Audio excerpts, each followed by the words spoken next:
الله من الشيطان الرجيم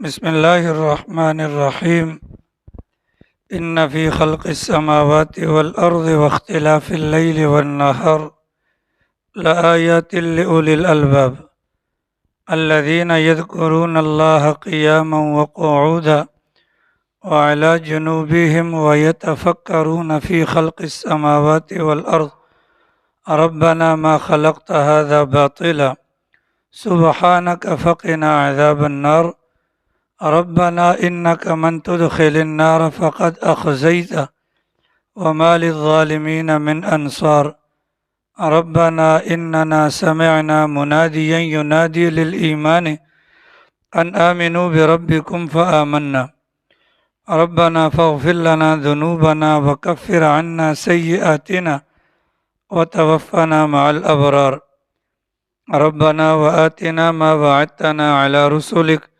ولا تخزنا يوم القيامة إنك لا تخلف الميعاد۔ سورہ آل عمران مدینہ منورہ میں نازل ہونے والی اس مبارک سورت کی آیت نمبر 190 سے لے کر 194 تک کی آپ حضرات کے سامنے تلاوت کی گئی، اور ماقبل والی آیات کے اندر اللہ تعالیٰ نے جو مختلف باتیں بیان فرمائیں ان میں سے آخری بات یہ تھی کہ وَلِلَّهِ مُلْكُ السَّمَاوَاتِ وَالْأَرْضِ، کہ زمین اور آسمان کی بادشاہت، زمین اور آسمان کی ملکیت یہ اللہ تعالیٰ کی ہے۔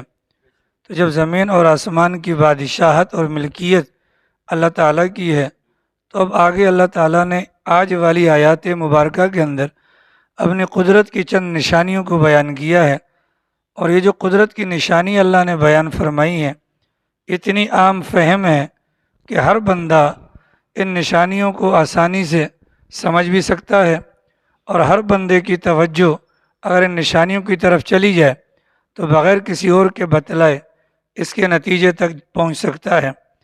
چنانچہ اللہ تعالیٰ کی قدرت کی نشانیوں میں سے اللہ تعالیٰ نے ان میں سے پہلی نشانی بیان فرمائی ان فی خلق السماوات، آسمانوں کی پیدائش کے اندر، والارض، اور زمین کی پیدائش کے اندر، واختلاف اللیل والنہار، اور دن اور رات کے عدلنے بدلنے آنے جانے کے اندر، لآیات، نشانیاں ہیں، لأولی الالباب، عقل مندوں کے لیے۔ اللہ تعالیٰ فرماتے ہیں ان فی خلق السماوات، آسمانوں کی پیدائش کے اندر۔ اللہ تعالیٰ نے 7 آسمان بنائے ہیں، چلیں 6 آسمان ہمیں نظر نہیں آتے، لیکن 7واں آسمان جو ہمیں دنیا کے اندر نظر آتا ہے، اگر اسی کے اندر انسان غور کر لے، اسی پر اگر انسان غور و فکر سے کام لے، اتنا بڑا آسمان ہے، جب سے ہم پیدا ہوئے اور جب تک ہم دنیا میں رہیں گے اس آسمان کے اندر آج تک کوئی دراڑ ہمیں نظر نہیں آئی۔ اس آسمان کو اللہ تعالیٰ نے بغیر ستون کے کھڑا کر کے دکھایا ہے۔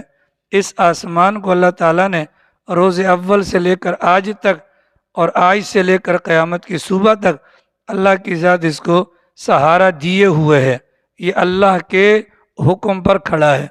اس کے مد مقابل ہمارے جیسے انسان جو گھروں پر رہتے ہیں، ہم کبھی اپنے گھر کی چھت کو دیکھیں تو ہماری چھت ہوتی ہے ایک معمولی سی، لیکن اس کے اندر کتنے پلر لگاتے ہیں، دیواروں کی چنائی ہوتی ہے، اس کے بعد پلر ہوتے ہیں، اور اس کے بعد چھت ڈالی جاتی ہے۔ اگر دیواروں کی چنائی نکال دی جائے تو چھت گرنے کا خطرہ، اگر پلر نکال دیے جائیں تو چھت گرنے کا خطرہ۔ اللہ تعالیٰ نے آسمان کو بنایا اور پھر اس آسمان کے نیچے حضرت انسان کو بسایا، تو حضرت انسان اگر صرف آسمان پر غور کر لے تو خود بخود اس کا دماغ کام کرے گا کہ ہمارے گھر کی چھت کو انسانوں نے بنایا، اور اتنے زیادہ اہتمام کے ساتھ اس کو محفوظ کرنے کے لیے طرح طرح کے جتن کیے۔ آخر یہ آسمان بھی تو ہے، اس آسمان کو کس نے بنایا؟ تو لامحالہ دماغ یہ تو نہیں کہے گا کہ مزدور چرنگی پر بیٹھے ہوئے مزدوروں نے بنایا، تو جس نے بنایا وہ کتنا بہترین کاریگر ہوگا، اس نے اس انداز سے بنایا کہ اس آسمان کے اندر آج تک کوئی دراڑ نہیں آئی۔ ہمارے مضبوط سے مضبوط اگر RCC مکانات ہوں تو زیادہ سے زیادہ جو ان کی مضبوطی کی گارنٹی ہوتی ہے وہ 10 سال کی ہوتی ہے، 10 سال کے بعد آپ کا سیمنٹ کام کرنا چھوڑ دیتا ہے، جگہ چھوڑ دیتا ہے، لہذا دوبارہ ریپیئرنگ وغیرہ کی ضرورت پڑتی ہے۔ تو یہ آسمان بھی تو ہے، بارش اسی سے برستی ہے، بارش اسی سے برستی ہے۔ ہمارا یہ کہنا ہوتا ہے اگر پانی زیادہ آ جائے تو چھت ڈیمیج ہونے کا ڈر ہے، آخر آسمان جس سے بارش برس رہی ہے اس آسمان کو بھی تو کمزور ہونا چاہیے۔ اس آسمان کو اللہ نے بغیر سہارے کے کھڑا کیا، وہ آسمان کو اللہ تعالیٰ نے صحیح سالم کھڑا کیا۔ اگر کوئی انسان اللہ کی قدرت کو یعنی کہ پہچاننا چاہے، آسمان پر غور کر لے تو اللہ کی قدرت کو آرام سے پہچان لے گا۔ ظاہر ہے پیدائش سے لے کر موت تک جب جب ہماری نگاہ اوپر اٹھتی ہے تو ہمیں آسمان ہی نظر آتا ہے۔ اس آسمان کے بارے میں بھی انسان سوچے، اللہ نے اتنا بڑا آسمان بنایا، پھر ایک آسمان، اور ہمارا ایمان ہے رب نے 7 آسمان بنائے، ہر آسمان کو دوسرے آسمان سے بڑا بنایا۔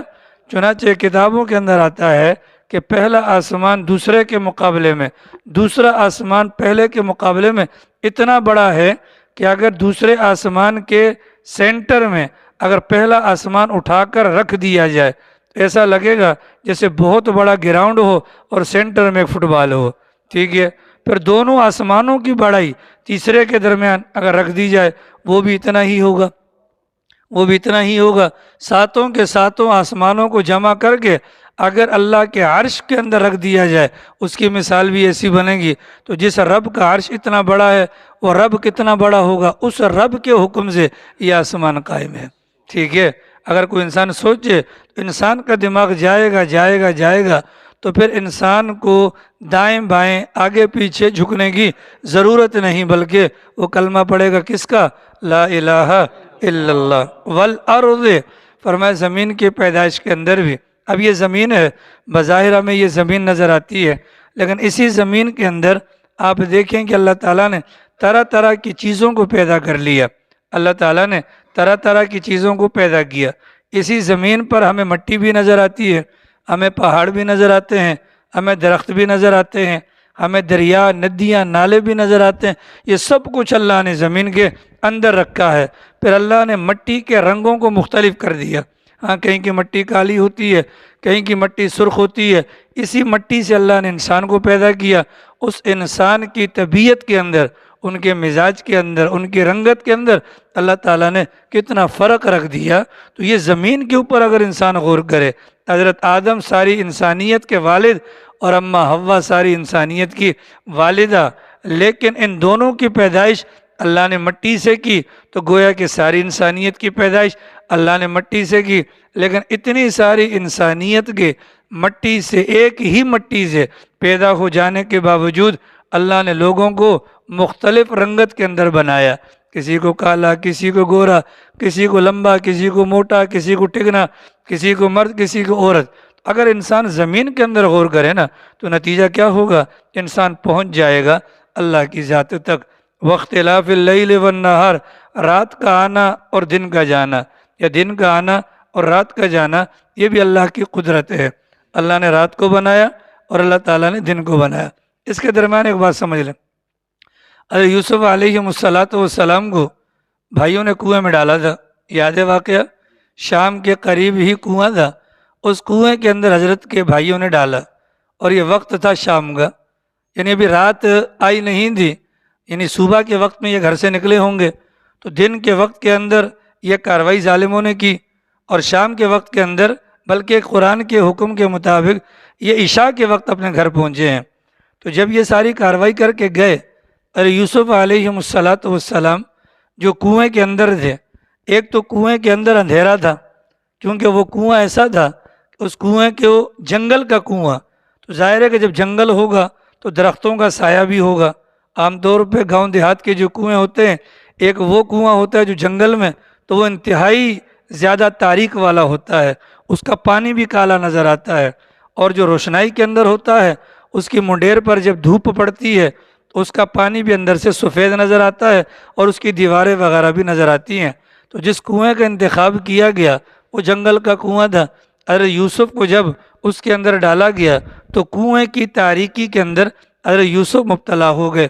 اب پھر رات آ گئی، اب جب رات آ گئی تو تاریکی مزید زیادہ بڑھ گئی، تو رات بھلے 1 گھنٹے کی ہو یا 100 گھنٹے کی ہو، بہرحال تاریکی تو تاریکی ہے۔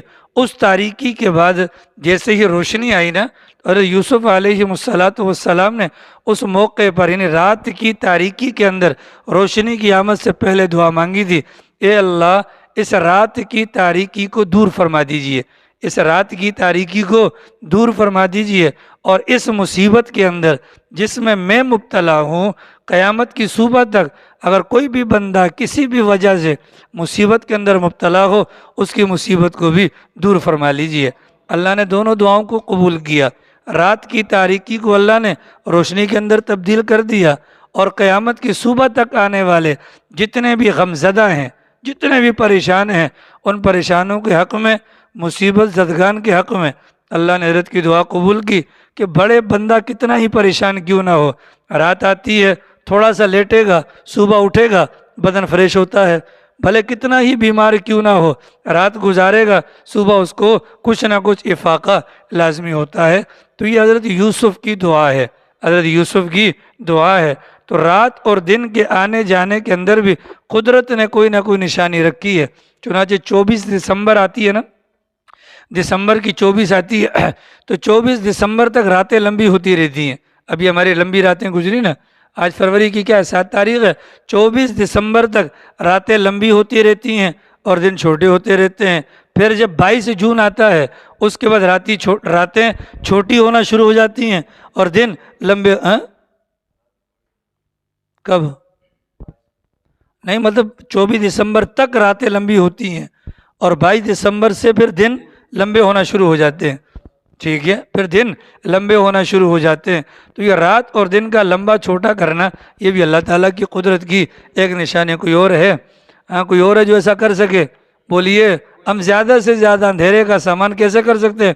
دروازہ بند کر لیں گے، پردے بھینٹ دیں گے، لائٹیں بجھا لیں گے، لیکن اس کے باوجود وہ تاریکی نہیں لا سکتے جو تاریکی اللہ نے رات کے اندر رکھی ہے، وہ تاریکی جو اللہ نے رات کے اندر رکھی ہے۔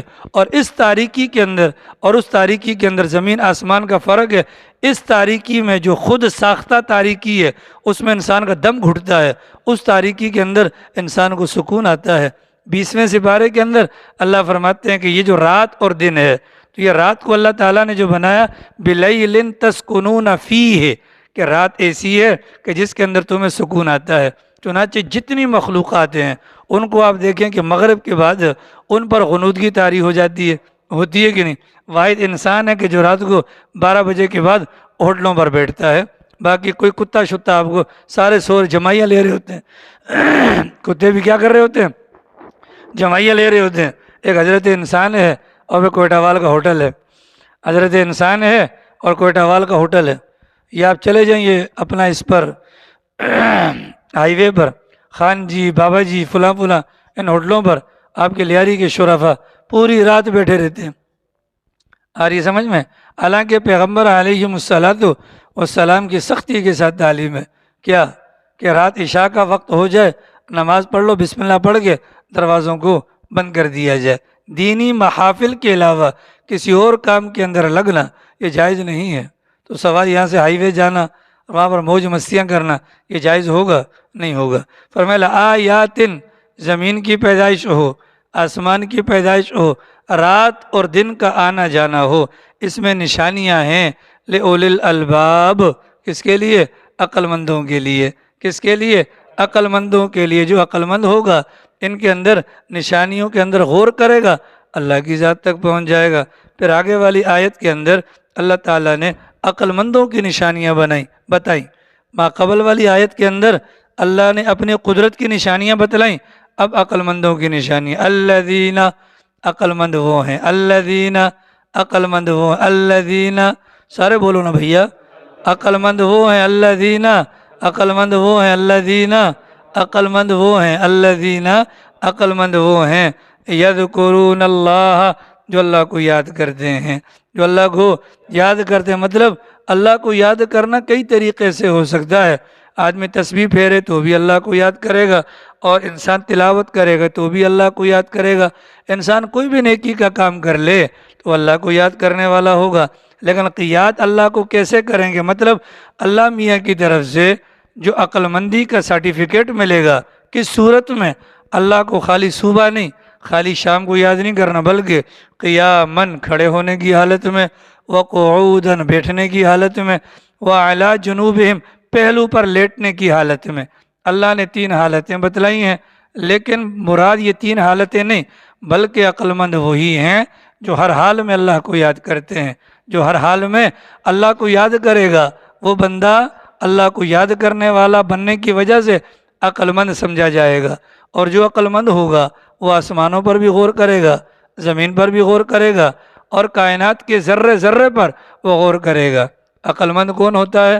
جو اللہ کو ہر حال میں یاد کرے۔ قربان جائیے رسول اکرم صلی اللہ تعالیٰ علیہ وسلم کی ذات اقدس پر اللہ تعالیٰ کروڑوں اربوں کھربوں رحمت نازل فرمائے۔ پیغمبر کے روزے پر انشاءاللہ ملک صاحب جا رہے ہیں، ہم سب کا سلام وہاں پر کہیے گا انشاءاللہ۔ ملک صاحب جا رہے ہیں، دعا کریں اللہ ان کے صدقے ہمیں بھی قبول کرے۔ اللہ تعالیٰ سے یہ دعا مانگا کرے اللہ کی ذات ہمیں زندگی مکہ کی دے اور موت اللہ مدینہ کی دے۔ اللہ زندگی مکہ کی دے اور موت اللہ مدینہ کی دے۔ اور یہ یاد رکھیے گا، مکہ مکرمہ کا سفر ہو یا مدینہ منورہ کا سفر ہو، یہ مال سے نہیں، یہ اعمال سے طے ہوتا ہے۔ مال سے نہیں، اعمال سے طے ہوتا ہے۔ انسان جس لگن کے ساتھ اللہ سے مانگتا ہے، اللہ بڑے گھر کی زیارت بھی کرواتے ہیں اور اپنے نبی کے در کی زیارت بھی کرواتے ہیں۔ اللہ تعالیٰ موت سے پہلے پہلے ہم سب کو بار بار مقبول حاضریاں نصیب فرمائے۔ ٹھیک ہے جی؟ تو کیا فرمایا؟ رسول اکرم صلی اللہ علیہ وسلم کو اللہ تعالیٰ نے نبی بنا کر بھیجا، اور یہ بھی اللہ کا فضل ہوا، ہمیں اللہ نے اپنے نبی کی امت کے اندر بھجوا دی۔ اللہ چاہتے کسی اور نبی کی امت میں بھجوا دیتے، لیکن پیغمبر کی امت کے اندر ہم پیدا ہوئے تو ہم پر اللہ کی کرم نوازی ہو گئی۔ اب اللہ کے نبی علیہ السلام نے اپنی امت کو کوئی لمبے چوڑے وظائف نہیں بتلائے کہ 500 مرتبہ اس کا چلہ کاٹو، 1000 مرتبہ یہ چلہ کاٹو، نہیں، بلکہ نبی پاک علیہ السلام نے امت کو موقع محل کی دعائیں بتلا دی۔ موقع محل کی دعائیں بتلا دی، اگر یہ دعائیں یاد کر لو تو تم ہر حال کے اندر اللہ کو یاد کرنے والے بن جاؤ گے۔ پانی پینا ہے، بسم اللہ، پانی پی لیا، الحمدللہ۔ دن میں کتنی مرتبہ پانی پیتے ہیں؟ مرے سے مرا 10 مرتبہ تو پیتے ہوں گے۔ 10 مرتبہ بسم اللہ، 10 مرتبہ الحمدللہ، تو گویا کہ دن کے اندر 10 مرتبہ اللہ کو یاد کر لیا، اور 10 مرتبہ 20 مرتبہ تو خالی ایک گلاس پر ہے، بسم اللہ وعلی برکت اللہ کھا لیا۔ اب الحمدللہ الذی اطعمنا وسقانا وجعلنا مسلمین، شروع میں بسم اللہ نہیں پڑھا، بسم اللہ اولہ وآخرہ، دودھ پینے والے اللہم بارک لنا فیہ وزدنا من، کپڑا پہننے والے الحمدللہ الذی کسانی ھذا ورزقنیہ من غیر حول منی ولا قوہ، باتھ روم جانے والے اللہم انی اعوذ بک من الخبث والخبائث، باہر نکلنے والے غفرانک الحمدللہ الذی اذهب عنی الاذی وعافانی، گھر میں جانے والے اللہم انی اسألک خیر المولج وخیر المخرج، بسم اللہ ولجنا وبسم اللہ خرجنا وعلی اللہ ربنا توکلنا، باہر آنے والے بسم اللہ توکلت علی اللہ لا حول ولا قوة الا باللہ، مسجد میں آنے والے بسم اللہ والصلاة والسلام علی رسول اللہ اللہم افتح لی ابواب رحمتک، باہر جانے والے بسم اللہ والصلاة والسلام علی رسول اللہ اللہم انی اسألک من فضلک ورحمتک، بازار جانے والے اشہد ان لا الہ الا اللہ وحدہ لا شریک لہ لہ الملک ولہ الحمد وہو علی کل شیء قدیر، یا لا الہ الا اللہ وحدہ لا شریک لہ احدا صمدا لم یلد ولم یولد ولم یکن لہ کفوا احد، یا اللہم انی اسألک خیر هذه السوق وخیر ما فیہا واعوذ بک من شرہ وشر ما فیہا۔ اسی طریقے کی مختلف دعائیں ہیں۔ کوئی بندہ ہنس رہا ہے، اضحک اللہ سنک، کسی نے ہدیہ دے دیا، جزاک اللہ خیرہ، کسی کو چھینک آ گئی، اس نے کہا الحمدللہ، آپ نے کہا یرحمک اللہ، پھر آپ نے کہا یہدیکم اللہ و یصلح بالکم، تو وہ کہے گا یغفر اللہ لنا ولکم، کسی اور نے کھانا کھلا دیا، اللہم اطعم من اطعمنا واسق من سقانا اکل طعامکم الابرار افطر عندکم الصائمون وصلت علیکم الملائکہ، دسترخوان بچھا ہوا ہے، ساری چیزیں موجود ہیں، کھا لیا، دسترخوان کے اٹھانے سے پہلے الحمدللہ الذی اطعمنیہ ورزقنیہ من غیر حول منی ولا قوہ، کوئی بیمار ہے لا باس طہور انشاءاللہ، کوئی مصیبت زدہ ہے انا للہ و انا الیہ راجعون، کسی کی شادی ہو گئی بارک اللہ لک و بارک علیکما و جمع بینکما فی خیر، سفر پر ہیں سبحان الذی سخر لنا ھذا وما کننا لہ مقرنین وَإِنَّا إِلَىٰ رَبِّنَا لَمُنْقَلِبُونَ، سفر سے واپس اپنے علاقے میں آ گئے، آئبون تائبون عابدون لربنا ساجدون، تو یہ دعائیں ہیں۔ اب انسان تصور کرے ہمیں 24 گھنٹے کے اندر یہی تو کام ہے، یا کھائیں گے یا نکالیں گے یا پہنیں گے یا آئیں گے یا جائیں گے، اگر پیغمبر کی تعلیمات پر عمل ہوگا تو 24 گھنٹے ہمارے اللہ کی یاد میں گزر جائیں گے۔ اب یہ عقل مند بننے کا نسخہ ہے، 10 روپے میں پورا ہو جائے گا۔ 10 روپے ہیں کسی کے پاس؟ 10 روپے سب کے پاس ہیں؟ 10 روپے ہیں کہ نہیں ہیں؟ 10 روپے، 10 روپے کی ملے گی آسان نماز، 10 روپے کی ملے گی آسان نماز۔ اس آسان نماز کے اندر ہمارے 24 گھنٹے والے جتنے بھی اعمال ہیں، ان اعمال کے متعلقہ پیغمبر کی دعائیں ہیں، ان دعاؤں کو جو یاد کرے گا اللہ کے قرآن کے مطابق، وہ کیا ہوگا؟ عقل مند ہوگا۔ وہ کیا ہوگا؟ جب وہ عقل مند ہوگا تو کائنات پر غور و فکر کرے گا، جب وہ غور و فکر کرے گا تو اللہ کی قدرت کو سمجھ کر انشاءاللہ اللہ کے مہمان خانے جنت میں پہنچ جائے گا۔ ٹھیک ہے، تو 10 روپے لگائیں، آسان نماز لے کر آئیں، اور آگے کراچی اجتماع انشاءاللہ آ رہا ہے تو وہاں پر ایک موقع ہمیں مل جائے گا، ایک ماحول مل جائے گا سیکھنے سکھانے کا، تو کوشش کریں گے تو انشاءاللہ مشکل نہیں ہے۔ آپ کو عجیب بات بتاؤ ملک صاحب، میری بات کا برا نہ منایا کرے، خدا کی قسم اس علاقے میں ایسے لوگ بھی ہیں جن کو پہلا کلمہ بھی نہیں آتا ہے، یہ برا مت منائے گا میری بات کا، میں قرآن پہ ہاتھ رکھنے کو تیار ہوں، ان کو نہیں آتا۔ اور یہ یاد رکھیے گا، ان کو تو اللہ پکڑے گا لازماً، لیکن ہمیں بھی اللہ نہیں چھوڑے گا، ہم نے ان کی فکر نہیں کی ہے۔ تو یہ ایک موقع ہے نا، موقع، چلو ہم نے پورا سال اگر اس موقع کو ضائع کر دیا، اب ہم یہ کوشش تو کر سکتے ہیں ہر بندے سے کلمہ سنیں۔ نماز کے اندر کیا، اذان کے اندر کیا کہتے ہیں؟ اشہد ان محمد در رسول اللہ، ہاں، اشہد ان محمد در رسول اللہ، اور ہمارے کلمے کے اندر کیا ہے؟ محمد در رسول اللہ۔ لوگوں کو فرق کا پتہ نہیں، اور ایک کلمے کے اندر 6 چیزیں فرض ہیں، میں نے رمضان میں بتلایا تھا، یاد ہے کہ نہیں؟ تو جو چیز فرض ہے وہ تو لازمی یاد کرنی ہے نا۔ تو جس کو در اور در کا پتہ نہیں ہے، کیا اس کو فرائض کا پتہ ہوگا؟ بولو، اس کو فرائض کا پتہ ہوگا؟ جب اس کو پتہ نہیں ہے تو کیا خالی وہ جہنم میں جائے گا اور ہم پیچھے کھڑے ہو کر تالیاں بجائیں گے؟ حاشا وکلا، ہمارے اوپر جو اللہ کی مہربانیاں ہیں ہماری شکلوں کی وجہ سے نہیں، اس بنیاد پر کہ اخرجت للناس، ہمیں اللہ نے دوسروں کے لیے نکالا ہے، یہ ہماری ذمہ داری ہے، یہ ہماری دوہری ذمہ داری ہے۔ ٹھیک ہے بھیا، تو 10 روپے کے اندر ہم عقل مند بن سکتے ہیں، 10 روپے کے اندر عقل مند بن سکتے ہیں۔ اخبار آتا ہے اخبار جہاں، اخبار جہاں کے اندر ایک بندے نے اس زمانے میں 92 کی بات ہے، 600 روپے کا 3 لائنوں کا اشتہار دیا، 600 روپے کا 3 لائنوں کا اشتہار دیا۔ کیا اشتہار میں لکھا ہوا تھا؟ کہ زندگی لمبی کرنے کا نسخہ میرے پاس موجود ہے، برائے کرم 1 روپیہ لفافے میں ڈال کر اس پتے پر بھجوا دیں۔ ٹھیک ہے، زندگی لمبی کرنے کا نسخہ میرے پاس موجود ہے، برائے کرم 1 روپیہ، اس زمانے میں روپیہ آتا تھا نا، وہ جو کاغذ والا، 1 روپیہ لفافے میں ڈال کر اس پتے پر بھجوا دیں۔ اس وقت پاکستان کی آبادی کتنی تھی؟ 16 کروڑ۔ کتنی تھی؟ 10 کروڑ بندوں نے اس کو جواب دیا، وہ بیٹھے بیٹھے کروڑپتی بن گیا۔ کوئی نسخہ تو نہیں تھا، نسخہ کوئی بھی نہیں تھا، لیکن یہ کنفرم نسخہ ہے کہ 10 روپے کے اندر آسان نماز، آپ کو نماز کا سبق آ جائے گا۔ یہ میں نے آپ کو بھی جو دعائیں سنائی ہیں نا، یہ ہم نے نورانی قاعدہ پڑھتے ہوئے یاد کی تھیں۔ برا مت بنائیے گا، یہ نہیں کہ ابھی ہم نے یاد کر لی، نہیں، بڑے ہونے کے بعد زبانیں موٹی ہوں یا نہ ہو، یہ چیزیں یاد نہیں ہوتی، یہ بچپن میں ہم نے کی، لیکن آپ کوشش تو کر لینا۔ ہم کوشش تو کر سکتے ہیں کہ نہیں کر سکتے؟ بولیے۔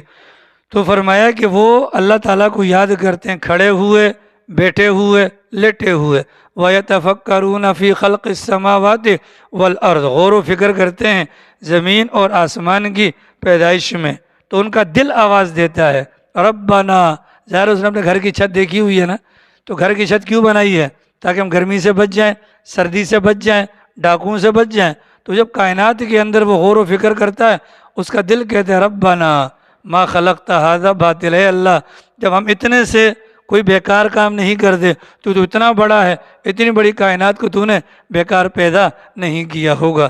سبحانک، اے اللہ تیری ذات پاک ہے ہر قسم کے نقائص سے، عیوب سے۔ جب تیری ذات پاک ہے تو اتنا بڑا آسمان تو نے بے فائدہ تو پیدا نہیں کیا۔ فقنا عذاب النار، تو ہمیں آگ کے عذاب سے بچا۔ ربنا، اے ہمارے پروردگار، انک من تدخل النار، جس کو تو نے آگ میں داخل کر دیا، فقط اخزیتا، اس کو تو نے رسوا کر دیا۔ اس کو تو نے کیا کر دیا؟ ظاہر ہے کہ دنیا کی آگ ہوتی ہے، وہ آخرت کی جو آگ ہے جو چلا گیا، وہ بیچارے کا کیا بنے گا؟ وَمَا لِلظَّالِمِينَ مِنْ انصار، اور ظالموں کا کوئی مددگار نہیں ہوگا۔ تو جو اللہ کی قدرت پر غور کرتے ہیں وہ ساتھ میں یہ بھی کہتے ہیں ربنا، اے ہمارے رب، اننا سمعنا، ہم نے سن لیا، منادین، منادی، ہر نبی جو ہے وہ منادی ہے۔ ہر نبی منادی کس کو بولتے ہیں؟ پکارنے والا، بلانے والا۔ مؤذن بھی منادی ہے، یہ قرآن بھی منادی ہے۔ میں جو آپ کے سامنے قرآن بیان کر رہا ہوں، یہ میں بھی منادی ہوں۔ ہر وہ بندہ جو خیر کی طرف یا ایمان کی طرف بلائے تو وہ منادی ہے۔ جس موقع پر یہ آیات اتری پیغمبر زندہ تھے، تو لہٰذا منادی سے مراد نبی پاک علیہ السلام اس زمانے کے اعتبار سے، پھر صحابہ، پھر تابعین، پھر تبع تابعین، پھر بزرگان دین، پھر اولیاء کرام، کرتے کرتے اس وقت اس مجلس کے اندر میں منادی ہوں۔ تو میں آپ سے کہتا ہوں ان آمنو، کیا کہتا ہوں؟ ان آمنو بربکم، اپنے پروردگار پر ایمان لے آؤ۔ تو ربنا وہ لوگ کیا کہتے ہیں؟ خدایا اننا سمعنا منادیا، ہم نے تیرے منادی کی آواز کو سن لیا، ینادی للایمان، جو ندا دے رہا تھا ایمان کے لیے، ان آمنو بربکم، کہ اپنے رب پر ایمان لے آؤ۔ فآمنا، خدایا ہم نے بات کو مانا اور ایمان قبول کر لیا، ہم نے بات کو مانا اور ایمان قبول کر لیا۔ آپ لوگ یہیں پر ہیں؟ ربنا، اے اللہ، ہم نے جب ان کی بات کو مان کر ایمان قبول کیا، تو اب ربنا، اے ہمارے پروردگار، فاغفر لنا ذنوبنا، ہمارے سارے گناہوں کو معاف کر۔ حضرت آدم سے لے کر حضرت محمد صلی اللہ علیہ وسلم تک تمام نبیوں کا متفقہ یہ پیغام تھا کہ ایمان کا بدلہ جنت ہے، ایمان کا بدلہ جنت ہے، اور کفر کا بدلہ جہنم ہے۔ لہٰذا جس نے ایمان قبول کیا وہ دعا مانگے گا ربنا فاغفر لنا، اے اللہ ہمارے گناہوں کو معاف فرما، وکفر عنا سیئاتنا، اور ہمارے جو گناہ ہیں نا ان کو ختم فرما، ان کا کفارہ فرما، وتوفنا مع الابرار، اور نیک لوگوں کے ساتھ ہمیں موت نصیب فرما۔ نیک لوگوں کے ساتھ، یہ بھی بڑی سعادت کی بات ہوتی ہے، دعا کیا کریں اللہ تعالیٰ ہمیں نیک لوگوں کی صحبت نصیب فرمائے، اور ان لوگوں کی صحبت میں اللہ موت نصیب فرمائے۔ سابق مفتی اعظم پاکستان مفتی محمد شفیع صاحب، مفتی رشید احمد صاحب لدھیانوی رحمۃ اللہ علیہ، مفتی اعظم پاکستان بھی تھے۔ اسلام اخبار جو روزنامہ وہ اسلام اخبار آتا ہے، وہ بھی حضرت کا ہے، اور ضرب مومن بھی آتا تھا، بڑے نیک انسان تھے۔ ان کا انتقال ہوا تو انہوں نے وصیت کی تھی کہ مجھے عام مسلمانوں کے قبرستان میں دفن کیا جائے۔ وجہ کیا تھی؟ اگر میں اللہ کے یہاں نیک ہوں گا تو نیکوں پر اللہ کی رحمت برستی ہے، اس قبرستان میں اگر کوئی گناہ گار ہوگا تو میری وجہ سے اس کو فائدہ ہو جائے گا، اور اگر اللہ نہ کرے اگر میں گناہ گار ہوں، اگر میں گناہ گار ہوں اور نیکوں کے قبرستان کے اندر اگر مجھے دفنا دیا گیا تو میری نحوست سے ان نیک لوگوں کو پریشانی کا سامنا ہوگا۔ چنانچہ حضرت مولانا اشرف علی صاحب تھانوی رحمۃ اللہ علیہ فرماتے تھے کہ میرے پیچھے موجودہ جو خادم ہے وہ مجھے پنکھا ہلاتا ہے، لیکن میرے قریب بیٹھنے والوں کو بھی پنکھے کی ہوا پہنچتی ہے۔ یہی معاملہ ہوتا ہے نیک لوگوں کی صحبت کا، کہ نیک لوگوں پر اللہ کی رحمت برستی ہے تو ساتھ بیٹھنے والے بھی متاثر اپنا محروم نہیں ہوتے۔ بلکہ حضرت تھانوی رحمۃ اللہ علیہ نے عجیب و غریب بات لکھی ہے، فرمایا کہ دلی کے اندر ایک کتا تھا، دلی کے اندر ایک کتا تھا جو نظام الدین اولیاء جو وہاں پر تبلیغ کا مرکز ہے، اس مرکز میں اندر بیان چل رہا تھا اور کتا باہر چوکھٹ پر بیٹھا ہوا تھا، سارے اندر اللہ والے تھے۔ یہ کتا یہ چوکھٹ چھوڑ کر جب گیا تو سارے گلی کے کتے اس کے احترام کے لیے کھڑے ہو گئے تھے۔ یہ تاریخ کا واقعہ ہے، ٹھیک ہے۔ اب آپ دیکھیں نا، اصحاب کہف کا کتا وہ بھی تو کتا ہی تھا، ہاں، اس نے کچھ بھی نہیں کیا، خالی چوکیداری کی ہے۔ اللہ نے ان نیک 9 بندوں کی برکت سے اس کے ساتھ کیا معاملہ کرنا ہے، اس کتے کو اللہ انسان بنائے گا اور انسان بن کر اس کو جنت کے اندر داخل کیا جائے گا۔ بھائی گدھا تو گدھا ہوتا ہے نا، لیکن حضرت عزیر کا گدھا چونکہ حضرت عزیر کے ساتھ رہا تو وہ بھی جنت میں جائے گا کہ نہیں جائے گا؟ بولیے۔ تو صحبت کے بڑے فوائد ہوتے ہیں۔ اللہ سے دعا کیا مانگنی ہے؟ اللہ سے یہ دعا مانگنی ہے، خدا نیکوں کی صحبت دے اور نیک لوگوں کی صحبت کے اندر تو ہمیں موت دے۔ تو ابھی جو 9 تاریخ کو انشاءاللہ کراچی کا اجتماع آ رہا ہے نا، تو یہ نیک لوگوں کی صحبت ہی تو ہے، بولیے۔ وہاں پر نہ جانے کتنے اللہ والے ہوں گے۔ آپ کی اور میری ذمہ داری کیا ہے؟ یہاں سے بوریا بستر اٹھا کر وہاں جانا ہے نا، اتنا ہی ہے نا۔ لیکن جو ارینجمنٹ کرنے والے انتظامیہ 1 مہینہ پہلے 2 مہینہ پہلے تیاریوں میں لگ جاتے ہیں۔ وہ تیاریاں کیا ہوتی ہیں؟ ایک جماعت کو ذکر میں بٹھا دیا جاتا ہے، ایک کو روزوں پر لگا دیا جاتا ہے، ایک کو دعاؤں میں لگوا دیا جاتا ہے۔ ہاں، یہ تمام چیزوں کے ہو جانے کے بعد اللہ تعالیٰ بغیر پانی، بغیر بجلی اور بغیر گیس کے اتنے سارے لوگوں کو 3 دن کے اندر مکمل انتظام ان کا چلواتے ہیں۔ ہوتا ہے کہ نہیں ہوتا؟ ٹھیک ہے۔ تو وہاں پر اللہ کی رحمت برستی ہے کہ نہیں برستی؟ روزانہ آپ دیکھو بھائی کہ نماز با جماعت ہوتی ہے، 72 گھنٹے کوئی نماز بغیر جماعت کے نہیں ہوتی۔ تلاوت ہوتی ہے کہ نہیں ہوتی؟ اللہ رسول کی باتیں 2 گھنٹے 3 گھنٹے ہوتی ہیں۔ تو اگر خدا کی رحمت وہاں نہیں برسے گی تو کیا لیاری میں برسے گی؟ بولو، برستی ہے نا۔ لہذا یہ ہمارے پاس ایک موقع ہے، اللہ نے الحمدللہ زندگی دی ہے، اس موقع سے فائدہ اٹھا لے۔ چنانچہ حضرت مفتی محمد شفیع صاحب رحمہ اللہ نے فرمایا کہ ایک بات سے مجھے تھوڑا سا اشکال ہو گیا۔ حضرت نے فرمایا ایک شعر میرے سامنے آیا، اس شعر کے اندر لکھا ہوا تھا کہ نیک لوگوں کی ایک لمحے کی صحبت تنہائی کے اندر 1000 سال کی عبادت سے بڑھ کر ہے۔ تو مفتی شفیع صاحب مفتی اعظم پاکستان تھے، وہ فرماتے تھے کہ یہ بات مجھے ہضم نہیں ہوئی، کہ شاعر لوگ ویسے بھی لمبی پھینکتے ہیں، کوئی لمبی پھینکی ہوگی۔ تو فرماتے ہیں کہ اس بات کو لے کر میں حضرت تھانوی کے پاس گیا اور حضرت تھانوی سے میں نے کہا کہ حضرت والا یہ شعر جو ہے نا کہ یک زمانہ صحبت با اولیاء، کہ کسی نیک بندے کی صحبت میں ایک لمحہ بیٹھ جانا یہ 1000 درجہ یعنی نفلی عبادت یا اکیلے عبادت سے بڑھ کر ہے، یہ بات سمجھ میں نہیں آئی۔ تو حضرت تھانوی صاحب رحمۃ اللہ علیہ نے فرمایا اس شعر کو اپنی سائڈ پہ رکھیں، اگر مجھ سے پوچھتے ہو تو میں یہ کہتا ہوں کسی نیک بندے کی صحبت میں ایک لمحہ بیٹھ جانا کروڑ درجے بڑھ کر ہے اس بندے کے کہ جو اکیلے میں عبادت کرتا ہے۔ اور مفتی صاحب فرماتے ہیں میں بڑا حیران ہوا۔ حضرت تھانوی نے فرمایا کہ دیکھو بھائی، جو بندہ اکیلے تنہائی میں عبادت کرتا ہے اس کی عبادت قبول ہوگی یا نہیں ہوگی کوئی کنفرم نہیں ہے۔ ایسا ہے کہ نہیں ہے؟ اللہ کے نبی نے تو نہیں بتلایا نا کہ جو 1000 رکعت پڑھے گا وہ بخشا جائے گا، لیکن نیک لوگوں کے ساتھ مل کر بیٹھنے والے کے متعلق پیغمبر کا فرمان ہے یہ ایسی صحبت ہے، اس صحبت میں بیٹھنے والا محروم نہیں ہوگا، اور محروم نہیں ہوگا مطلب خاتمہ ایمان پر ہوگا، محروم نہیں ہوگا مطلب خاتمہ ایمان پر ہوگا، مطلب وہ بدبخت نہیں ہوگا۔ تو اللہ نے ہمیں یہ موقع دیا ہے۔ تو فرمایا کہ وَتَوَفَّنَا مَعَ الْأَبْرَارِ، ہمارے یہاں پر ایک ساتھی تھا کہ ساتھی تو نہیں، خیر میرے تو دادے کی جگہ پر تھا، یہ آگے 36 میں، زندگی بھر خدا کی قسم ہم نے یہی دیکھا پرانے محلے میں بھی لوگ اس کے سلام کا جواب بھی نہیں دیتے تھے۔ یہ آپ کے میڈیکل کی براور والی گلی میں رہتا تھا، منیر کا والد، شاید آپ جانتے ہو، سعید منیر کا والد، ٹھیک ہے۔ تو ہم پرانے محلے سے ہم دیکھتے آئے ہیں، اس کی بیوی بھی اس کی بات یہاں بھی نہیں مانتی تھی، بیچارہ بالکل مجذوب لگتا تھا۔ اللہ کی شان یہ ہے کہ وہ کراچی اجتماع کے اندر گیا، مولانا طارق جمیل صاحب زیدہ مجدہ کا بیان ہوا جمعے کا، تو جمعے کے بعد جو بیان ہوا یہ بندہ اپنی جگہ سے ہلا بھی نہیں، لوگ تو سمجھے بیٹھا ہوا ہے، لیکن وہ بیان کے دوران ہی انتقال کر چکا تھا۔ جنازے میں کتنے بندے تھے؟ 16 لاکھ بندے تھے۔ کتنے تھے؟ 16 لاکھ۔ پیغمبر کا فرمان کیا ہے؟ سو جس پر میت کی دعا کر لیں اللہ اس کو بخش دیتا ہے۔ اس کی موت کہاں پر ہے؟ اللہ کے راستے میں آئی، بڑھاپے کی حالت میں آئی، ایمان کی حالت میں آئی، قبلے کی طرف منہ تھا آئی، جمعے والے دن آئی۔ 16 لاکھ بندوں نے اس کے حق میں دعا کی ہے، کیے کہ نہیں کیے؟ تو وَتَوَفَّنَا مَعَ الْأَبْرَارِ رَبَّنَا وَآتِنَا مَا وَعَدتَّنَا عَلَىٰ رُسُلِكَ۔